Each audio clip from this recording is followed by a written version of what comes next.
સમગ્ર દેશની અંદર મેડિકલ, ડેન્ટલ, આયુર્વેદિક, હોમિયોપેથી માટે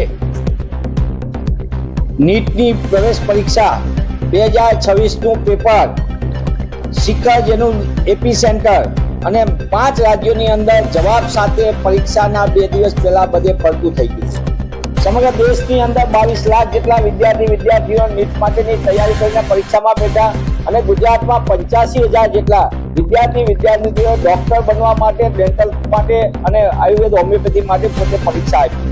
પણ દુઃખ સાથે કહેવું પડે કે કેન્દ્રની મોદી સરકાર અને નેશનલ ટેસ્ટિંગ એજન્સીના મેરા પીપળાના કારણે અને પેપર લીક કૌભાંડીઓ અને એજ્યુકેશન માફિયાઓને રાજકીય રક્ષણના કારણે આજે ફરી એક વખત દેશના 22 લાખ વિદ્યાર્થીઓ અને ગુજરાતના 85,000 વિદ્યાર્થીઓના ભવિષ્ય સાથે રમત રમાઈ છે. આ પેપરના લીકના કૌભાંડીઓને 2024ની અંદર ગુજરાત જ કેન્દ્ર સ્થાને હતું, પણ તે સમયે નેશનલ ટેસ્ટિંગ એજન્સીનો આખા ખેલ, એના પદાધિકારીઓની ગોઠવણ, મિલીભગત એ સંપૂર્ણ સામે આવ્યા છતાં કેન્દ્રની મોદી સરકારે એક પણ પગલાં લીધા નહીં અને નેશનલ ટેસ્ટિંગ એજન્સી સામે સમગ્ર દેશમાં ઉહાપો છતાં કોઈ પદાધિકારીઓને હટાવવામાં ન આવ્યા. ઉલટાનું જે કૌભાંડ થયું છે અને કૌભાંડીઓને રક્ષણ આપનારા નેશનલ ટેસ્ટિંગ એજન્સીના ચેરમેનને આ કૌભાંડની તપાસ સોંપીને લીપાથોપી કરવામાં આવી. ત્યારે બાયોલોજી, કેમેસ્ટ્રી સહિતના પેપરોના પ્રશ્નો જવાબ સાથે ગેસ પેપરના નામે સંપૂર્ણપણે વિદ્યાર્થીઓને 2 દી પહેલા આપી દેવામાં આવ્યું. 40 લાખથી લઈને 70 લાખ રૂપિયાના ભાવ સાથે આ ભાવિ તબીબોના ખેલ પ્રવેશ પરીક્ષા પાસ કરાવવાનું, માલેતુજાના સંતાનોને ગોઠવા જવાનું, બીજી બાજુ ગરીબ, મધ્યમ વર્ગ, સામાન્ય વર્ગના બાળકો જે રાત દિવસ પેટે પાટા બાંધીને અને વર્ષોથી પોતે મન બનાવી બેઠા કે મારે તબીબ બનવું છે, આવા વિદ્યાર્થીઓના ભવિષ્ય સાથે ચેડા વારંવાર થઈ ગયા. છેલ્લા 12 વર્ષની અંદર આ ચોથી વખત નીટના પેપરની ગેરરીતિ, ગોલમાલ અને ગોઠવણ આવી, પણ સરકારના પેટનું પાણી નથી હલતું. ત્યારે વિપક્ષના નેતા સન્માનીય રાહુલજીએ આ દેશના વિદ્યાર્થીઓના ભવિષ્ય માટે સંપૂર્ણપણે આખા લોકતાંત્રિક રીતે દબાણ ઊભું કર્યું. આ આખી ઘટનાની અંદર દેશની અંદર પેપર લીક માફિયાઓને 67થી વધુ પેપર રાષ્ટ્રીય પરીક્ષાના રદ થયા, ગોઠવણ લીક થયા અને એ રીતે ગુજરાતમાં પણ 24 કરતાં વધુ વિવિધ પરીક્ષાના પેપરો પણ લીક થયાની ઘટના આપણા સૌની સામે છે.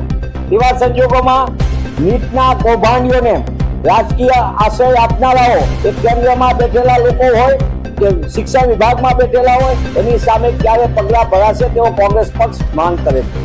સાથોસાથ અમે એ પણ પૂછવા માંગીએ છીએ કે નેશનલ ટેસ્ટિંગ એજન્સીના ચેરમેન ની સામે કેમ પગલાં ભરાતા નથી? મોદી સરકારની એવી કઈ મજબૂરી છે જેના કારણે નેશનલ ટેસ્ટિંગ એજન્સી જે વિવાદનું કેન્દ્રને પેપર લીક માટેના માફિયાઓને, રાજકીય રક્ષણ આપનારાઓને કેમ બચાવવામાં આવી રહ્યા છે, તેનો જવાબ પણ મોદી સરકારે આપવો છે.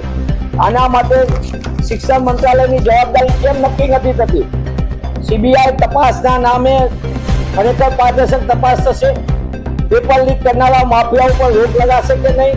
બિહાર, ગુજરાત, હરિયાણા, કેરાલાથી આવેલું પેપર શિખર, જેનું એપી સેન્ટર આ પરીક્ષાનું, એની સામે કેમ હજી સુધી સરકાર તરફથી ખુલ્લા મને આખું ખેલ નથી કરાતું?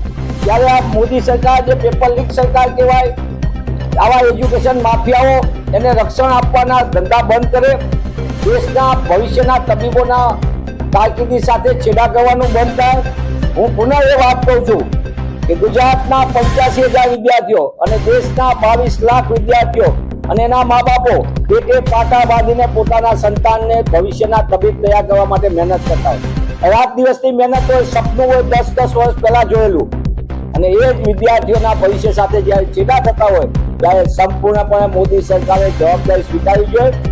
કાયમ મનની વાત કરે છે, ત્યારે દેશના નીટના 22 લાખ વિદ્યાર્થીઓના દિલની વાત કરી દેશને ક્યારે જવાબ આપશે કે આ પેપર લીક માફિયાઓને રક્ષણ આપવાનું ક્યારે બંધ થશે, તેનો જવાબ પણ દેશની જનતાને આપવો જોઈએ.